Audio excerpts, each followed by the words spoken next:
सब तो पहला तारीख उन्हें दिलाई थी और वैबसाइट भी बनी है www लांघा।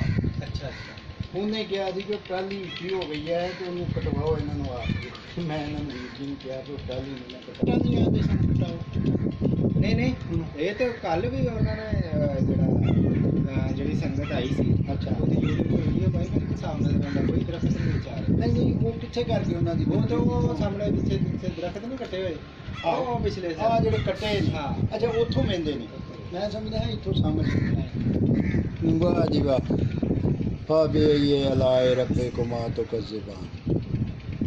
अस्सलाम वालेकुम, सत श्री अकाल, नमस्ते दोस्तों।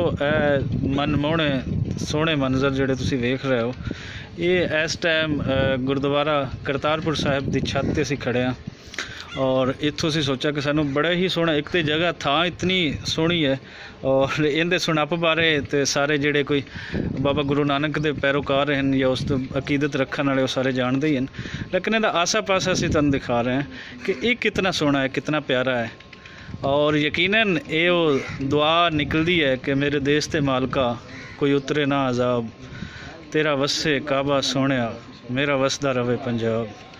सो यह है मेरा पंजाब जिहड़ा तुहानूं चार चफेरे नज़र आ रही है और तुसीं वेख सकते हो। मेरे नाल है इस टाइम एहसान बाजवा साहब, मदन वीर जी, सरफराज अली और फैसल अली।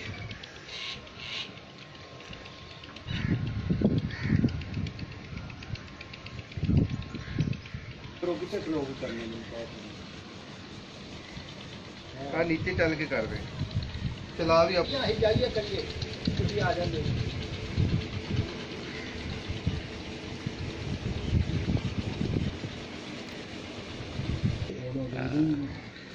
हाँ, अगर असीं पिछे जाइए कि 500 साल पहले इत्थे किस तरह सी और इस एरिए नूं पूरा आबाद आप कर दें। ਪਾਣੀ ਠੇਣੀ ਦਰਿਆਵਾਂ ਤੋਂ ਪੀਂਦੇ ਹਨ ਨਾ ਲੋਕੀ। उदों तो कंसैप्ट ही नहीं सी ना थल्ले वाले पानी दा। ਖੂਹ ਸ਼ੂਹ ਦੇ ਬਹੁਤ ਘੱਟ ਸਨ, ਫਿਰ ਬਾਅਦ ਚ ਬਣਨ ਲੱਗ ਪਏ ਸਨ। ਖੂਹ ਤੇ ਆ ਸਨ 500 ਸਾਲ ਪਹਿਲਾਂ ਵੀ। ਇਹ ਬਾਬਾ ਜੀ ਦੇ ਹੱਥ ਦਾ ਆਹੋ ਨਾ ਆਪ ਬਣਾਇਆ। ਆਹੋ ਇੱਥੇ ਵਾਹੀ ਕਰਦੇ ਨੇ ਬਾਬਾ ਜੀ। ਤਾਂ ਬਹੁਤ ਸਾਲ ਪੁਰਾਣਾ ਅੱਛਾ ਜਿਹੜਾ ਉਹ ਖੂਹ ਹੈ ਆਪਣੇ ਰੱਖ ਆ ਜਾ ਹਾਂ ਉਹ ਵੀ ਵਸਦਾ ਰੱਖਦਾ ਹੋਣਾ ਕਿ ਵਕਤ ਜੋ ਉਹ ਵੀ ਬੜਾ ਵੱਡਾ ਉਹ ਛੋਟੀਆਂ ਇੱਟਾਂ ਦਾ ਬਣਿਆ ਤੇ ਸੋ ਛੋਟੀਆਂ ਇੱਟਾਂ ਦਾ ਮਤਲਬ ਮਾਨਕ ਸ਼ਾਹੀ ਇੱਟਾਂ ਮੇਰੇ ਕੋਲ 1400 98 ਤੇ ਜਿਹੜੀਆਂ ਇਸਮਾਲ ਹੀ ਬਣਾ ਦਿੰਦਾ 1400 ਤੇ ਗ੍ਰਾਮ ਸ਼ਾਹੀ ਇੱਟਾਂ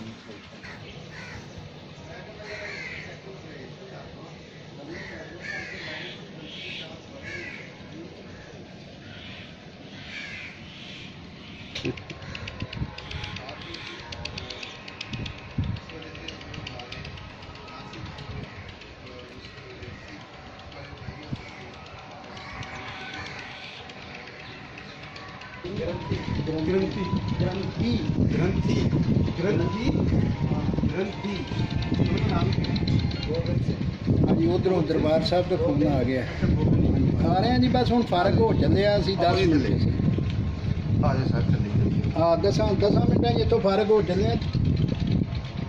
ਨਹੀਂ ਇਹ ਪਾਕਿਸਤਾਨ ਤੋਂ ਹੀ ਨੇ, ਮਤਲਬ ਇਹ ਮੁਖਤਲਿਫ ਚੈਨਲਾਂ ਦੇ ਨਾ ਇਹਨਾਂ ਨੇ ਰਿਕਾਰਡਿੰਗ ਕਰਨੀ ਸੀ। ਇੱਥੇ ਉਹ ਅੱਜ ਕੱਲ੍ਹ ਲਾਂਘੇ ਦਾ ਰੌਲਾ ਪਿਆ ਨਾ ਬੜਾ, ਉਹ ਪਾਕਿਸਤਾਨ ਦੇ ਗਿਆ ਤੇ ਉਹ ਸਿਲਸਿਲੇ 'ਚ ਚੱਲ ਰਿਹਾ ਨਾ, ਤੇ ਉਹ ਮੁਖਤਲਿਫ ਚੈਨਲਾਂ ਦੋ ਚੈਨਲਾਂ ਦੇ ਆਏ ਸਨ ਦੋਸਤ ਮੇਰੇ ਕੋਲ, तो फिर तो उन्होंने मैं आख्या भी